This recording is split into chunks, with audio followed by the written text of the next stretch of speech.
Shalom, salam kenal, saya Jus.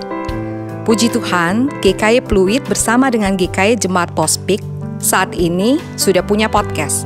Nah, podcast perdana kita adalah podcast High Sales. Oh ya, podcast High Sales ini bisa kamu dengar melalui channel YouTube, Instagram, and Spotify. Setiap episode baru itu akan tayang hari Sabtu. Nah, as we know, tema gereja kita tahun ini adalah Growing in Community. Nah, di podcast High Sale, kita akan membahas bagaimana memiliki komunitas yang indah dan mendukung pertumbuhan kita sebagai tubuh Kristus, sehingga kita bisa menjadi the beautiful community. Menjadi the beautiful community, ternyata ada loh kaitannya dengan salah satu tujuan Tuhan menciptakan kita. Dalam sesi perdana ini, GI Freddy Liao akan memaparkan lebih jelas tentang topik Created for Community. Yuk, kita simak bersama. Shalom Bapak Ibu dan Saudara-saudari yang dikasihi dalam Tuhan.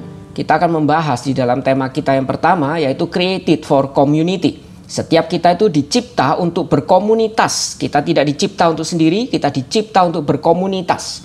Karena tujuan dari berteologi atau mempelajari, memahami tentang Tuhan, itu bukan sekedar kita itu refleksi intelektual atau memiliki pemikiran teologi yang benar.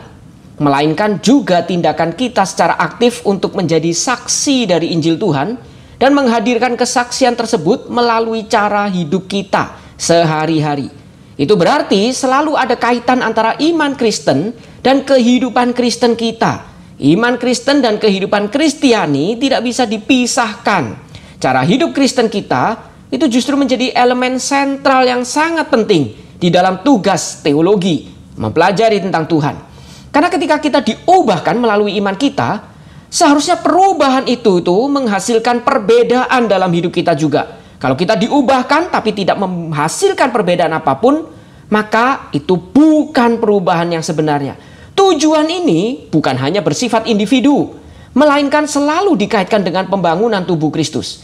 Sehingga dapat dikatakan, dengan kata lain, tugas teologi itu bukan hanya membangun iman yang kokoh secara individu, pribadi kita, melainkan juga untuk membantu komunitas Kristen di dalam panggilannya untuk hidup sebagai umat Allah yang sejati. Nah, ini sama seperti seorang bernama Stanley Grant ini mengatakan, salah satu karakteristik paling mendasar dari teologi yang baik itu adalah bahwa teologi seharusnya memfasilitasi dan menuntun kita pada partisipasi secara otentik di dalam misi Allah. Dengan memungkinkan kinerja Injil yang setia yang dilakukan oleh komunitas Kristen.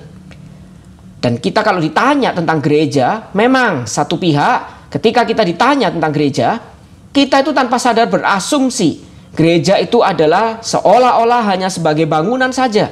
Karena itu ketika kita ditanya seringkali kita menjawab, gerejaku di daerah sana, denominasi gerejaku apa, dan berapa jumlah jemaat di gerejaku. Tapi di lain pihak kita itu tahu bahwa gereja itu juga adalah setiap kita umat yang percaya. Gereja adalah setiap kita yang percaya kepada Tuhan dan disatukan di dalam satu komunitas tubuh Kristus. Itulah gereja. Tujuannya apa? Untuk hidup, menghidupi kasih Tuhan di dalam persekutuan dengan Tuhan dan sesama manusia.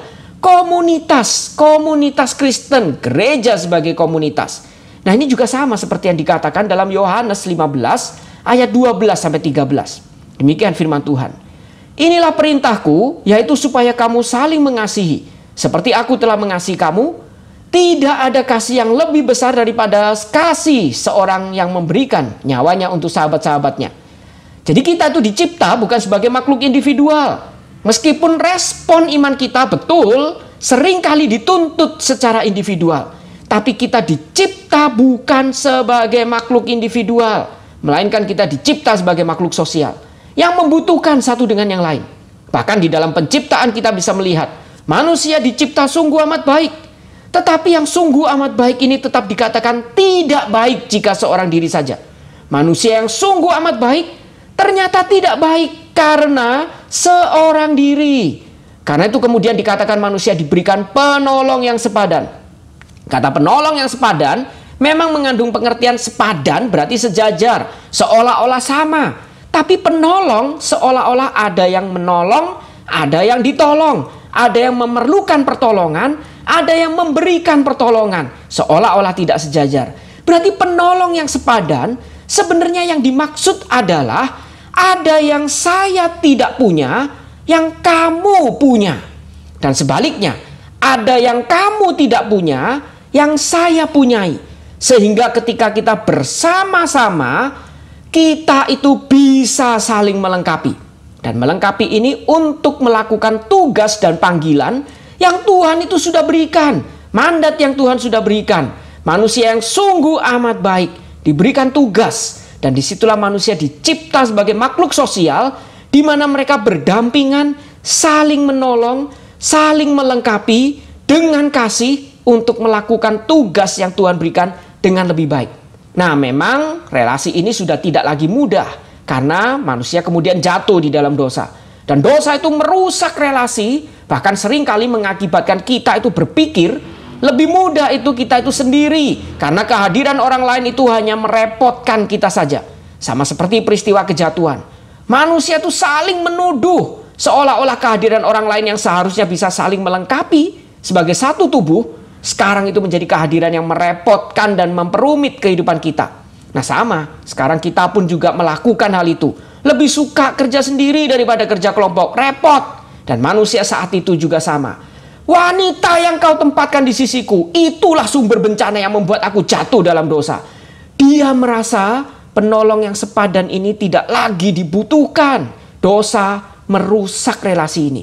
Kita tahu hal itu. Tapi kita juga jangan lupa, penebusan Yesus itu memulihkan relasi kita yang sudah rusak, baik dengan Tuhan maupun dengan sesama kita.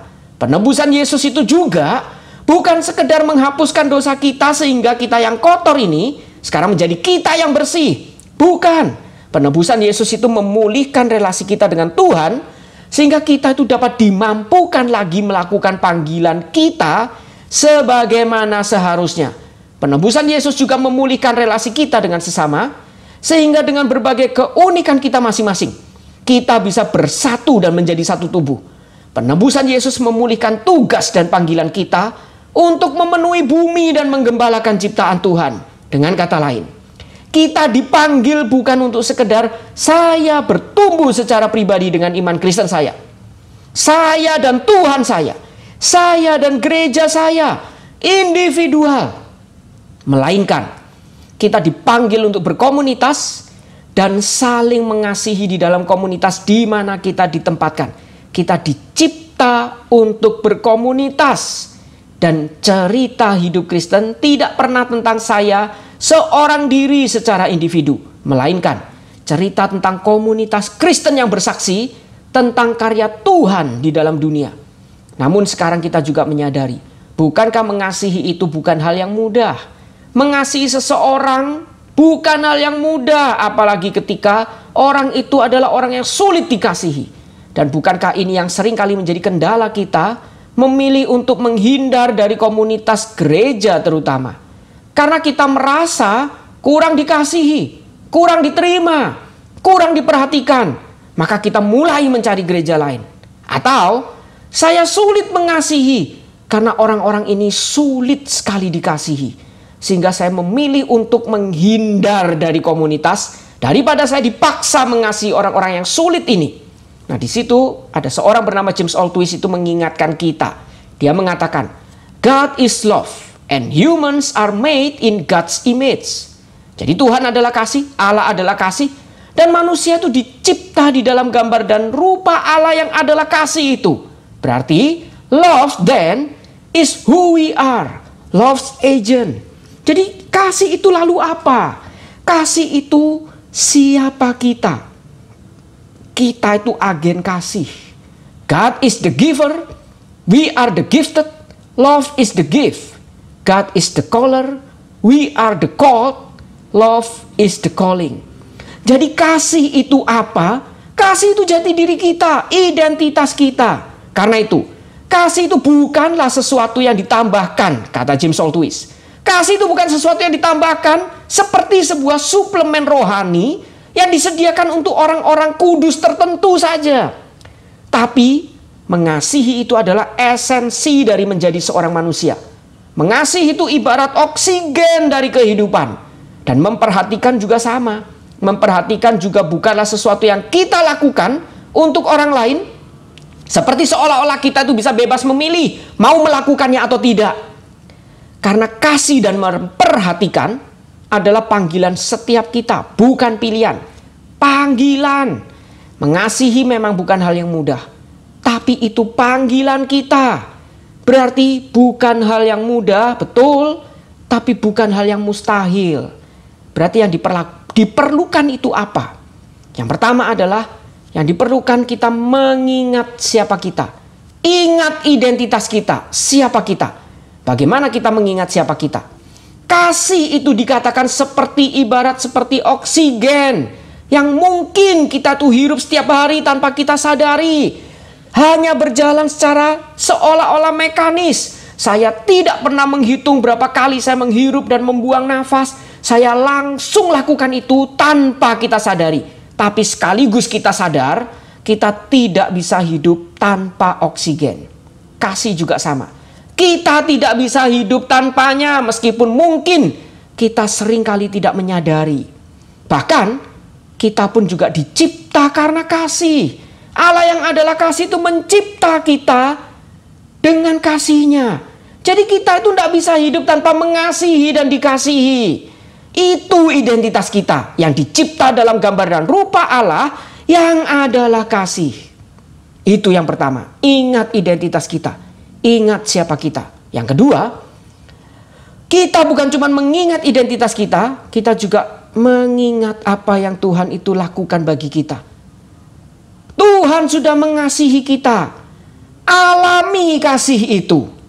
Karena tidak mungkin kita bisa mengasihi jika tidak terlebih dahulu memahami dan mengalami kasih Tuhan. Hanya ketika kita menyadari betapa kasih Tuhan juga diberikan dalam kondisi kita masih berseteru dengan Dia. Maka pengalaman kasih itulah yang akan mendorong kita untuk mencoba meski tidak mudah. Seperti Tuhan yang juga sebenarnya tidak mudah mengasihi kita. Tapi Dia memberi diri mengasihi kita. Sehingga kita itu terdorong, kalau kita memahami, mengalami itu, kita akan terdorong untuk mencoba meski tidak mudah. Tidak mudah, tapi bukan mustahil. Mencoba meski tidak mudah untuk senantiasa mengasihi sesama kita. Kita sudah dipulihkan.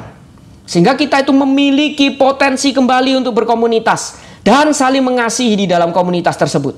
Masalahnya, apakah kita mau? Kita mampu, tapi apakah kita mau menggunakan potensi itu untuk menjadi aktual dalam wujud kita mencoba untuk kembali membuka diri dan berkomunitas. Belajar saling mengasihi dan memberi diri untuk dikasihi. Ibarat seperti sebuah ruangan.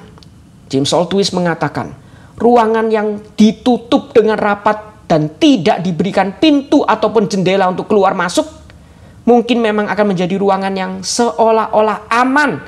Tidak ada mungkin orang itu keluar masuk apalagi mencuri, perampok masuk. Tidak mungkin itu akan menjadi ruangan yang aman. Tapi sekaligus menjadi ruangan yang tidak sehat. Sirkulasi udara tidak berjalan dengan baik. Cahaya tidak cukup memasuki ruangan itu. Ruangan itu kemudian akan menjadi lembab. Dan ruangan tersebut menjadi tidak lagi sehat untuk ditempati. Orang yang di dalam pun tidak bisa keluar masuk dengan seenaknya. Terkurung di dalam. Seolah-olah aman.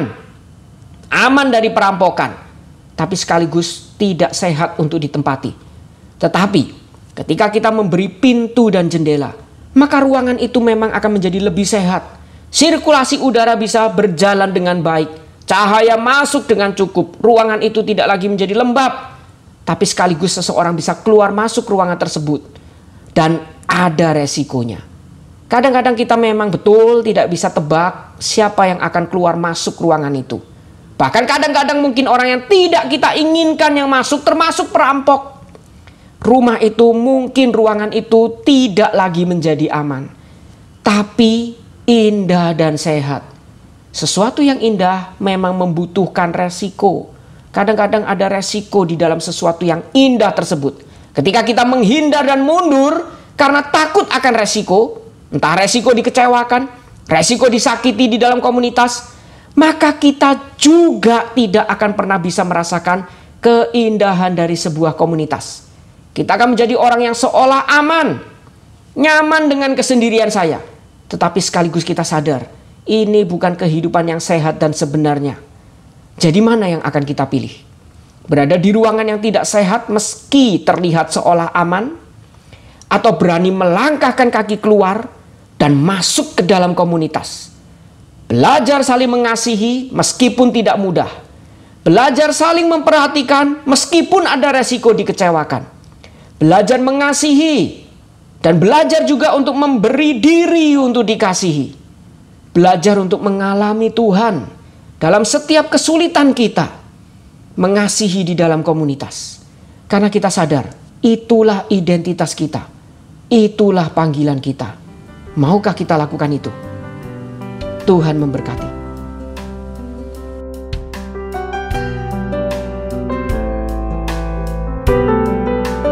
Terima kasih Gay Freddy Liao atas penjelasannya. So, listener, gimana penjelasan tadi Gay Freddy Liao? Kalau masih ada yang belum jelas atau masih punya pertanyaan, bisa kirim pertanyaan ke bit.ly/highsalesquestion. Linknya ada di deskripsi masing-masing channel, baik itu ada di IG, Spotify, dan YouTube. Pertanyaannya kita akan kumpul dulu ya, nanti baru akan dibahas di episode keempat tayangan podcast High Sales. So, stay tune. Podcast High Sale ini bisa kamu dengar juga melalui channel YouTube, Instagram, dan Spotify. Setiap episode baru akan tayang setiap Sabtu. Thanks for listening. Sampai jumpa di episode High Sale berikutnya.